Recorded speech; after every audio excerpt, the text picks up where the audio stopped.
喂，朝啊，大家好啊！我係炒嘢猛人分析3朱明嘅。3月18號星期二啊，香港賽馬會啊，咁啊今晚開立彩啊，咁啊9點半就開噶啦。咁我炒嘢猛人咧啊，心水咧就係16做膽，第一條就係16、12、17、23、28，第二條咧就係16、15、24、33、42啊，咁啊雙膽4腳啊，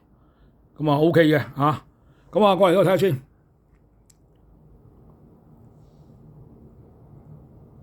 3月19號星期三，咁啊香港賽馬會咧咁啊有賽馬啦夜馬快活谷咁我炒嘢猛人咧心水衣上咧就係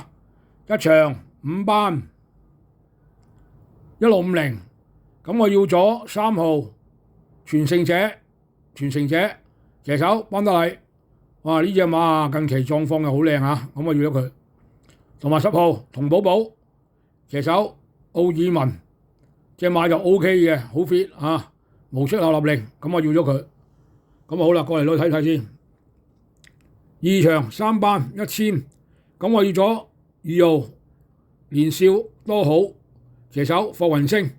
隻馬應該係 win 嘅咁我要咗佢，同埋要咗9號跑得好快騎手黃志宏咁呢隻馬 OK 嘅，唔錯嘅無出口立令，我要咗佢，咁好啦，過嚟都望一望先。3場4班1200，我要咗9號競進天下騎手黃志宏呢隻馬真係靚喎真係好靚喎硬睇，咁我要咗佢，同埋11號幸運福星騎手鍾易禮，咁呢隻馬嚟講咧真係都幾好唔錯咁扎跳喎，要咗佢。4場4班1200，我要咗8號美神來騎手霍雲星，上嗰次拍得好靚美神來好靚出閘都 OK 唔錯咁呢次要咗佢，狀態好靚。同埋12號小刺蛋騎手毛曉東，咁呢隻馬嚟講咧跑來跑去都唔掂喎呢排，咁但係我眼見佢狀態好靚，咁我要咗佢咁總之嚟講咧3月19號咁星期三，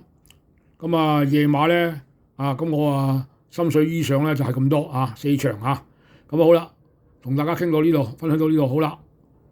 拜拜。